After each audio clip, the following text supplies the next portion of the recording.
episode number 68. This episode is brought to you by our Career Kickstart coaching program, where we help ambitious working mums who are feeling stuck, overwhelmed, or frustrated to take the best next step in their careers. Making the right career move can be hard enough. And when you add motherhood into the mix, well, things can get really complicated. So through our program, we can help you to ditch the frustration and the overwhelm and get to a place where you are loving your work and life. So if this sounds good to you, then head over to our website at lightboxcoaching.com to find out more information.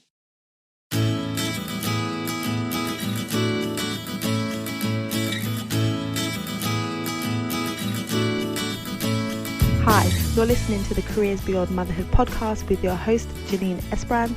I'm here to help working mums like you to thrive in your careers and in motherhood. I share tips, strategies, and inspirational conversations with awesome women to help reduce the struggle in your juggle. Time for say, Mummy. Hello, and welcome to the show. My name is Janine Esbrand, and I'm the host of this podcast. I am a career and executive coach and lawyer and mother of two. It is awesome to have you here with me today. I appreciate you spending the time. There are lots of things you could be doing, and the fact that you are taking the time to listen to this show really, really warms my heart. So thank you. And today we're diving into the next episode in the Career Change series. So we kicked off last week talking about signs that it is time for a career change. And today we are going to be diving into an interview with an amazing lady who has been through a career transition, and the work that she does now is absolutely incredible. And so I wanted to share with you an example of what happens when you step out and decide to make a change and what is possible for you. So oftentimes it's difficult to visualize where life might take you or what life might look like if you go ahead and take the leap and change your career path. And so it's good to look around at others and get inspiration from others. So we're going to be talking to Amy McLaren, and she was a full-time teacher, and she has since moved into the entrepreneurial space, and she has taken her background in teaching and done something incredible. So she has built a non-profit organization where they have built multiple schools in Kenya. So the impact that she is now having through her non-profit is incredible. So she went from teaching in a classroom to building classrooms, and her journey is just so inspiring. Her and her husband Stu have been doing incredible things to support so many children, and I just can't wait for you to hear this interview because she's amazing, and I came away feeling really inspired, and I know you will too. So without further ado, let's jump into my conversation with Amy McLaren. Hi, Amy. I am so excited to have you on the show today. Could you introduce yourself and tell the audience a bit about you? Hi, everyone. My name is Amy McLaren. I'm a mom, an entrepreneur, and a wife. I am, with my entrepreneur endeavors, I am the CEO of a charity called Village Impact, and I'm just starting a new brand called Lady Strength for Women Entrepreneurs. Awesome. There is so much I want to dive in and talk to you about. But before we do that, can you share with us a bit about your journey, your career journey? So what did life look like for you before you were a mum, and then how have things changed since? So I have two little ones. I have a 8-year-old daughter that I swear is like 8 going on 15. And then I have a 5-year-old little guy we adopted from South Africa, and he's 5 now, and we adopted him when he was 1. On my parenting journey before I had those two, I would say my life was not as organized. Like one of those days you can wake up and, like any mom knows, you can accomplish all the things on your list, no interruptions. And I wouldn't say at the beginning, I would say a lot more got done. But then as soon as like you hit mommyhood, and you know this well, and being an entrepreneur and a mom, all of a sudden you can organize things a little better and you seem to really maximize nap times and all kinds of things. So you become a little more organized. And I think your priorities shift in terms of, you know, you only have so many time or so many minutes for, you know, something to get done. And you really kind of put the priorities that's important to you. And I try to speak to those, and then more gets done. So the priorities kind of shifted when I had kids in terms of what my day looked like. Yeah. And do you started off as a teacher before? Did you? So I started, it's funny because I just met with a friend last night. She just had her 40th birthday party, and we went our birthday and we went out for dinner. And I met her 15 years ago when I started my teaching career. So I taught grade 1 for 10 years. And during that time I was teaching and then helping my husband to grow his business a little bit on the side. And it was like daytime teacher, nighttime, like hustling a little bit or the kids came into the picture. Yeah. So I taught for 10 years. I haven't taught in the last 4 years or so. I've kind of dived into more of the entrepreneurial world. Awesome. And so tell us a bit about the charity that you run, because I just like love all the stuff that you guys are doing, you and Stu, with the charity and how much you're able to fundraise and that kind of stuff. So can you tell us a bit about that? I always had this kind of vision for, I wouldn't say starting a charity, but helping others overseas, because I've traveled a ton as a kid, and growing up, we traveled a lot. I actually lived in the UK and lived in Oxford until I was 10. So being that close to all the countries and things, I think we travel a lot as a family. And then when I was in my 20s, I started to travel to more kind of off the beaten path and volunteered in a lot of third world countries. And I saw just how far a dollar went and how much of an impact you can have with just even a dollar.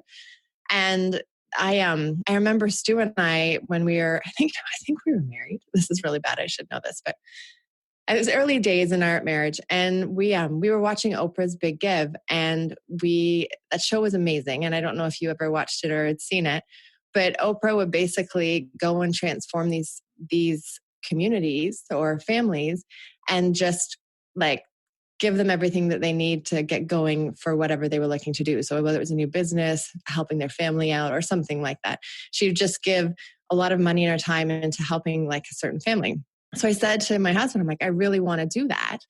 And he's like, okay, but when are we going to do that? And I think it was November, December at the time. And I said at Christmas, because at that time I was teaching, and I'm like, I want to do it at Christmas. That's the only time I have off. And he's like, you're crazy. And I'm like, well, you figure out the money part because you're good at the business side. I'll do all the details because I love details.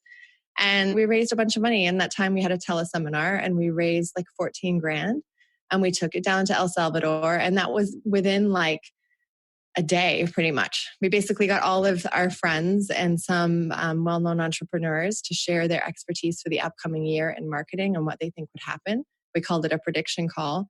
We raised all this money, and then we're like, well, how are we going to get it down there? And so we figured out, we took our debit card and like a checkbook, and I found a school in El Salvador on top of a mountain that needed help. And we went and we volunteered at this school and painted it. We bought a photocopier. We did like all of this awesome stuff that I loved. And it was on that plane ride back that Stu was like, I think I get it now. Because when you start a charity or when you give and you have the chance to see it and like feel it and touch it and just see the difference and the impact that you can have, it totally changes things in some ways. And Stu's like, I get it now. And I'm like, okay. I'm like, well, let's do another one next year. So we did another fundraiser, and we raised like 45. We took that to Ghana this time in Africa. And that's kind of where it started. And I mean, now we do a lot of work in Kenya. We build schools in Kenya now. So we have 12 schools that we've built. We've raised almost 3 million since we started. And it blows my mind still a little bit. But so today we have 5 ground reps in Kenya. We build schools in Kenya. We built 12 schools. And our focus now is still education, but we're focusing more towards entrepreneurship. So we're looking at building an entrepreneur college or an entrepreneurial center for our high school students that are finishing up at the schools that we've built. So yeah, it's been a wild ride and a bit of a journey, but it's still a big part of our life in many ways. So that is just like so amazing. It's just testament to like, if you have an idea and you just go with it, you can make it happen. And then going from that first fundraiser to where you are now, it's just incredible. I went on a mission trip to East Africa. Nice. How many years now? About 6 years ago. And it completely changed my perspective because we spent 2 weeks in Africa on a legal mission trip. So we went into villages and we were educating people on their legal rights and giving prisoners information that they needed to kind of get a fair hearing and stuff. And it was just so impactful that I was just like, yes, I need to do more to be helping people on a personal level. So yeah, it's inspiring to hear you share like what you've done with your charity. Thank you. So well, we definitely didn't. It's funny because we definitely didn't have everything figured out. And it's funny because I have a book coming out next summer and it's got a lot to do with all like the stories we've learned personally and as a couple and like building the nonprofit. And it definitely wasn't like when we started, we had no idea. And it's like, you just have to take action, right? And start with one step and you figure it out along the way. Mm-hmm. And I think also talking about it and talking about it, but then also asking for help. Like with that first fundraiser, we asked for help from people that we knew and kind of leveraged what we knew in business and our contacts that were able to help us. And it's funny because that first call years ago, a few people on that call, like Jeff Walker and Russell Brunson, they're all still huge donors today who have been to Kenya with us. And we talk on their stage about the charity and it's all like come full circle. Do you know what I mean? Like they were there in day one and they're still a big part of what we're doing today. And it's all about just, sharing and asking and teamwork really and working together because nobody makes an impact totally by themselves. There's always a team around it that are rallying for it, right? So that is awesome. And it's good to kind of remind people that it isn't about trying to do things on your own. Like we weren't designed to just operate solo, like we're designed for community. So it makes sense to like call on other people. But I think especially as women, we're sometimes a bit reluctant to kind of say, I haven't got it. I can't do it all. Can I have some help? But look at the impact you can make when you do that, when you ask for help. So that's amazing. So now that you're kind of in the entrepreneurial space and you have so much going on. So CEO of the charity and then you've launched your new brand, you helped Stu with his business. What would you say works for you with the juggle? So you have 2 children, you're doing all of that. How do you do it? How do you manage to do all of that? I have a secret weapon, but it's funny. So we've had a secret weapon for probably for like 6 years, literally since Marla was 18 months. And I wouldn't call her. So when she was 18 months, we hired a live-in nanny and she's not it's funny because let me backtrack. So when I was younger and growing up and I thought like, I never thought I'd be a person to have a nanny. And then, but then it's like, she wasn't really a nanny. It was managing my life. So it's like Stu and I, we both hate cooking. We just both really despise cooking. And we're not very good. And so that was our biggest thing when we hired someone it was more the cooking, helping with the house and all those laundry piles and all that stuff. So when we were looking at things when we first started out and had Marlo, we were trying to balance everything and growing his company. And I'm like, we need help. And at that time in our life, hiring a live-in kind of person to help us was a bit kind of crazy. And I was like, I don't know if I want someone with us. And then I'm like, well, let's try it and see. It just worked. It worked out to be amazing. And so we hired someone to come in and we don't even really call her a nanny. It's like a house manager, life organizer / assistant. It's like a person that wears 20 hats, but it's a person that can manage the house. So it's like we can spend time with the kids, spend time doing our business and spending time where we can accomplish more on those side of the things when we're not drowned in the other side of like everyday stuff. So when we first hired our Leanne, who was with us for 4 years, we recently hired someone else because she left us and went to school. That was a big move for us and we could barely afford it, but we knew that if we did something like that, our stress levels would just disappear, or not totally disappear because I think there's always some time of healthy stress in life. But we hired her and it was amazing. And so we've had help like that for 6 years. And I honestly, building wish lists when Stu started wish lists and membership software years ago, I credit our success to having help and asking for help because I think so many times I was kind of like, oh no, do I tell people? And I was kind of not shy to talk about it, but like kind of felt guilty about it. But now I'm way beyond that, because now I see how much help that has given us has made a huge difference. We don't have to, we eat way healthier. We were eating like processed meals all the time, microwave dinners. We just hated cooking. So it was like the fastest, most convenient thing, but often the fastest, most convenient is not the most nutritious thing to eat. So it just totally turned our life around, because we were eating healthy. We didn't have to worry about so much laundry and like all that stuff you don't want to do. But then at the same time, as that Leanne came into our life, she started off like doing all that kind of thing. And then as the third year she was with us, she started driving. So I always pick up the kids after school, or Stu, and we always take them to school, because that's a huge part of, we're still very hands-on in parenting.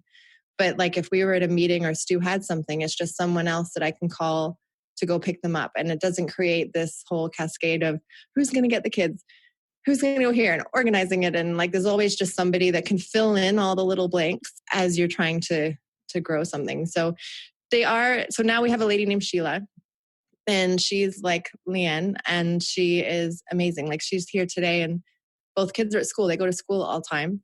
And she just came in and walked the dog for me, because I know that the dog is going to bark, bark, bark through the whole interview. So she's taken the dog for me, which is great. And now it was the best decision that we made, like just asking for help. And I think for some women, everyone's not comfortable with what we've done, but there's always options of doing little parts of it. Do you know what I mean? It's hiring someone to clean the house, or it's hiring someone to do laundry, or it's hiring a meal service to come in. We did that for a while, where we had boxes delivered every week. We do now with groceries, but we used to do box meals, and they would bring in the food. And I don't know, because I think it's like priorities, right? And what do you want to focus on? And then start to chip away at it. Because when we started and we hired Leanne, we could barely afford it. Our business has grown now where I couldn't imagine not having the extra help. And we joke and we say, we always want the help now. Like I couldn't, like we've had it for so long, and our kids have been in school for like 3 years. But now it's like assistant stuff, where it's running to the bank, or organizing receipts, or mixed with house stuff, and a bit of everything. Oh, I love it. Credit a lot. That's how I get a lot done, is just by asking for help, like I said earlier, but in terms of house stuff too. Yeah. And deciding what your priorities are, and kind of focusing on those, and being creative in how to do it. And I think okay with that, and not feeling guilty about it. Exactly. I think it took me a long time to hire a cleaner, because I was like, I should be able to do this. I should be able to look after my child. I should be able to clean the house. But I wasn't doing it. And then I think it was actually after I came back from my trip to Africa, where we stayed with some people that had kind of house help. And then I was like, do you know what? Why am I so hung up on it? If I need the help, just get the help. And having a cleaner just changed everything. And I was like, I don't like cleaning. Like, I just don't like doing it. Some people like doing it. I don't like doing it. And if I'm working and then I'm home with the kids, I want to spend the time that I'm with them, like going to do fun stuff. I don't want to be cleaning. So I think you're right. Just what's important to you, and do that. So and there's totally, like, you don't have to feel guilty. And I think sometimes it's just hard as a mom, and especially an entrepreneur mom when you work from home. Yeah, you do feel like you have to do everything, even if you've got the most amazing spouse that is so supportive. But you still, I don't know if it's like a girl thing where you think, oh, I should be able to do that and do this. But exactly, like when you get someone to help you, even with just little things, you can spend your time with the kids, and you're giving them your full attention. It's not like you're trying to do all these other things and just half listening to what they're saying and not being like present in that moment. So now, like, we get the kids from school and I'm home unless I have something going on. It's like I'm present, I'm there, and don't get me wrong, they live an amazing life, but they still have chores. We have help, like Sheila cooks during the week, but they also have chores that come with that, like in the morning making their beds. And so there's still, they know she's around and she's a big part of our family life still as well.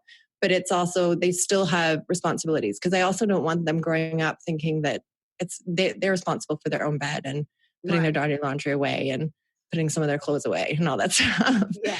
So it's just balancing the two and spending the time where you want to spend it and being okay with that. I'm proud of that, because you can accomplish way more when you have help. Absolutely. And so how did your new brand come about? So I've been following you on Instagram and I've seen like your kind of travel adventures and stuff, which is so awesome. And then recently saw that you kind of got your mastermind and your new brand that you're building. So what was the kind of the catalyst for that? So it's funny because we talk about asking for help and stuff. I'm like an independent woman. Do you know what I mean? Like I help Stu and like I do certain things for like one of his businesses, but I've always wanted to have my own kind of business brand with women. And I've just always had it underlying. It's been there forever, but it's never been at a time where I never really knew what I wanted to do. For me, it was like the charity. I have an amazing operations manager now. We have staff. It kind of runs and I'm there very much still, but I can step back from it a little more now. So it's freed up some more time for me to focus on women in business and growing this Lady Strength brand that I started. And for me, it's being a women entrepreneur is hard. And I want to build the community Lady Strength around women and business. But it's also about designing a community that also looks at not just business, it's like health and lifestyle, like us getting help. And like, because when you're an entrepreneur and you're a woman, it's like, I'm trying to say like we just wear more hats, right? Like all the details, maybe not all relationships, but Stu and I wear a lot of hats for the details. Like I know when the interviews are and the pickups and the parties and all the mom stuff that, you know. So there's all these things. So I think when you're an entrepreneur and you're a mom, there's also balance and health and like all this stuff that comes with being an entrepreneur. So I don't think you can be a successful businesswoman entrepreneur if you're not taking care of yourself and your health and all that side of things too. So it's like I want to focus on the women in business, but I also want there to be a part of it that's focused on your well-being as a person. Because you can't, if you're not happy and content in yourself and healthy, you can't be an amazing mom. You can't give your employees or lead a team of people like to your full capacity. You may be able to do it, but I think you can really make progress when you've fulfilled that, all the buckets that you have and are taking care of yourself. And it's like a whole big thing. Yeah, You know, I love that. I'm still growing it. So I'm still kind of, but that's what I want. It's like health and business all mixed into one. So it's the holistic approach, like the whole entrepreneurial woman, like not just the business side, because everything else, it's all interlinked, it all impacts. Yeah, so, definitely. There's a lot of people, I guess, in the kind of business coaching space will focus on like helping you grow your business, but you're the person who's doing it. So if we're not looking after ourselves, then we're not necessarily doing it in the best way. So that sounds awesome. Yeah, so I've started that, and then I've always wanted to. I always love surrounding myself with amazing women and being inspired by them. And so I started my mastermind, and I started a mastermind for free 2 years ago, and with like some local friends and a couple of people that I knew. And then the last year and a half or so, I've started to grow it beyond that. So now this year we have women in it from England, Australia, like 7 or 8 women from the States, and then some more local people here in Toronto as well. I've enjoyed growing that and seeing their businesses flourish and them kind of grow as a person as well and push their boundaries. So the Lady Strength brand is like my mastermind, but then it's also a link to travel because like you said, I'm a huge traveler. I am a bit obsessed with it. And Stu would say, well, I think I am too. I'm a gypsy at heart. And I think if we weren't married, I would be like gallivanting around here and there. And that's when I'm very thankful that we're entrepreneurs and that we can kind of design our own life and our own time because it frees up my calendar to travel when I would like to for all kind of different adventures. So I'm working on a trip a year. I've done trips every year with friends, but now I'm kind of bringing that into the brand as well. And they're adventure trips. It's trips kind of that'll push you beyond your comfort zone. But I think that's key because I think that's how you, like many people say, that's how you learn a lot about yourself when you're reacting to those things. So I've got a kind of an adventure trip every year for women entrepreneurs. And again, that's kind of the holistic approach to like business, but then personal development. I love it. Oh my gosh, it's so awesome. I mean, I spent a year living in New York and I always say that year, like, took me outside my comfort zone and I grew the most. Like I learned about myself. I didn't really know myself before I did that. I thought I did, but it wasn't until I was in situations and I was like, oh, I didn't know that that's what I would have done. So I think that it's so awesome to like push yourself and how bringing it into the brand in that way is going to be awesome. So where's the like favorite, what's your most favorite destination that you've been to? Oh, that's tricky. See, I love so many places. I love Southeast Asia. Like, I love the culture. I love the communities, the people, like the scenery. So like Vietnam, I love Vietnam when we did Vietnam for a little bit. I love Thailand too, but I lived with a Thai family for like 6 weeks when I was in Thailand one time. And we lived on this little river and I slept on the floor. And they nicknamed me Shampoo after a fruit, I guess. I don't know. But I love that side of the world it's just different. I love the more different it is in terms of culture and lifestyle, the more I get out of it because it's just so different. Whereas Stuart kind of, he's like, What's good? I think I heard him say was it on a podcast? He was like, my wife and I have a word where it gets a bit much and then we say culture. Is it culture? Yeah. He's you know what, it's great because we still travel a lot together as a family, and then now building this other brand and bringing travel into it, it's kind of let me do that kind of side of me as well in a different way. So yeah, he enjoys it, but that's where it comes where I've taken him to refugee camps and he stayed in refugee camps with me, and like he's comfortable, but there's certain things that he prefers to have on a holiday. Yeah. Or a trip. So it sounds like you've kind of designed an amazing life where you have the autonomy to do the things that you want to do, like to travel and to kind of fulfill your passions in your work. So if there's any listeners who are still working but feel like they might want to move into entrepreneurship, but they're a bit like, oh, I'm not sure. Like, what tips and advice would you give to someone who's kind of on the fence about making that transition? Yeah, I would first thing I'd say was just to start, like, you're like listening to podcasts, like reading, meeting people, and just being open to it. Because I think sometimes some people might be a bit closed to some ideas. It's just kind of being open to it and exploring what's out there. And then and knowing that, you know, your first idea or first thing might not work, and that's okay. I've had like 40 different domain ideas, and the blogs I've started from like shaved ice to like scarves to like so many different things, but they all lead to something. Do you know what I mean? Like when you start somewhere, it's like all these little things start to add up, and then you're like, oh, and you learn something about this, and then you figure this way, and it's a journey, and you'll get there in the end. And sometimes it's not what you thought it would be in the beginning, but if you don't start somewhere, then you don't know. You don't know. It's like you live in this space of, oh, maybe this or maybe that. But if you never do anything or you never take action or little steps towards something, you won't go anywhere, right? Yeah. So I'd be definitely surround yourself with people and talk to people, listen to podcasts, and then kind of just start taking action with just little things and just being open to exploring and finding new things. So definitely, yeah, take action, explore, know that you're going to fail because you do, but you learn along the way.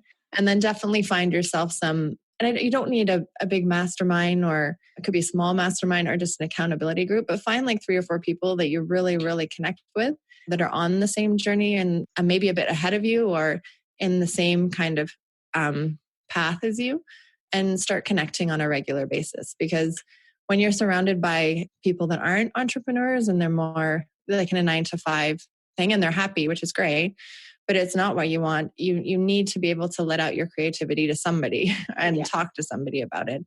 And if you don't have anyone, you won't make as much progress.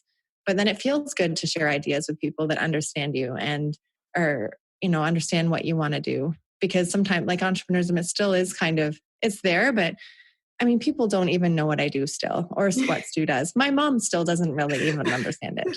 Like he's been in the space for years, and my mom's just like, "What does he do? Oh, what Stu does? Can you explain it to me?" Even his mom, like, they don't really understand. But it's the more you can like connect with people, and you'll be surprised how many people are out there once you start talking to people, and you join some groups on Facebook. And then I love the posts where they ask where you're from, and then you post where you're from, and then all of a sudden you find out that there's 2 people like in the next day over, and you're like, oh. So It's even posting in those groups, like I'm from New York or wherever you're from, Manchester, and then all of a sudden you find out there's people out there, and you have to get out of your comfort zone and reach out to them and talk to them. Such good advice. Thank you.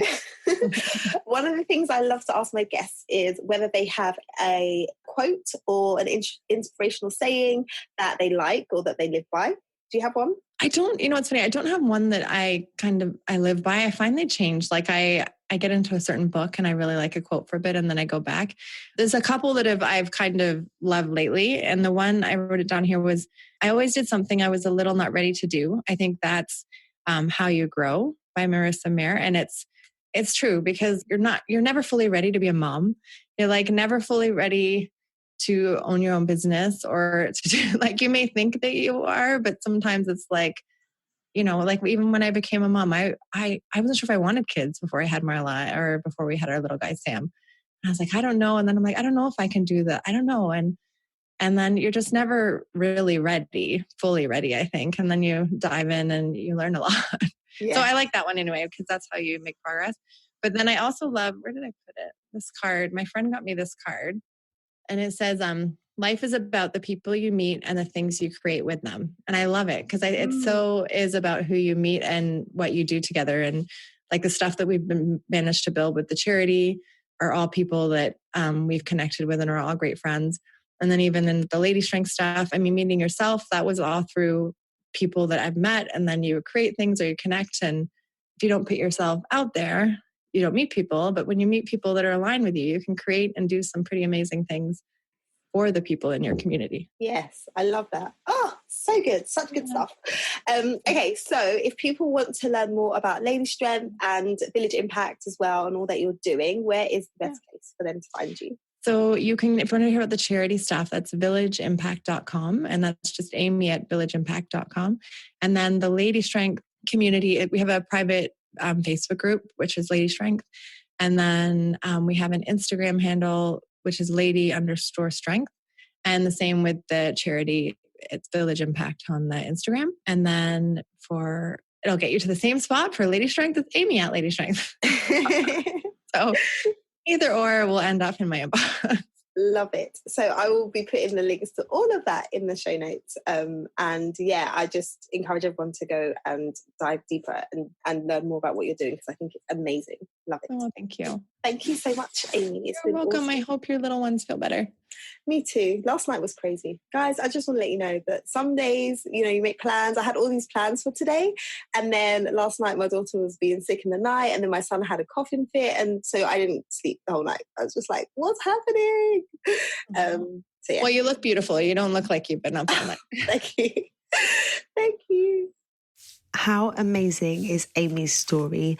I can really relate to what she shared because my trip to Africa when I did a mission trip really, really changed my perspective and changed the way that I wanted to do life and my career. And I share more about it in episode 47. So if you want to hear about this life-changing trip, then you can go and listen to that episode. But Amy's story is just such a great example of what is possible when you have your vision and you know exactly what you're trying to achieve. And then you take small intentional action steps towards that goal. Her first fundraiser was small and it's grown and it's grown and it's grown. And now they are raising millions of pounds or dollars, I should say, for the charity year on year. It's just incredible. So I hope you're inspired because I totally am. And I hope that you can see that if you want to make a change, it is possible for you to move in a different direction. And you don't have to have everything figured out from the get-go. Now, if you need some help figuring out what is the best step for you now, then you can go and download my Career Kickstart Guide. It will take you through the 4-part framework that I use with my clients to help them to figure out what they need to do to gain career fulfillment. So head over to lightboltscoaching.com/kickstart and download that guide, and then you can start figuring out what the best direction is for you. I would love to connect with you over on social media. So head over to our Facebook group, the Careers Beyond Motherhood Movement, and come and chat to me and the other amazing ladies over there about this episode, your experience, what you're trying to achieve in your career. We'd love to hear from you. Alternatively, you can connect with us on Instagram and perhaps do a screenshot of you listening to this episode and let us know what you enjoyed the most about it. And we are at Careers Beyond Motherhood on Instagram. If you love this show, then please do share it with others. I'd love for more women just like you to join in the conversation. And until next time, look after you and look after your babies.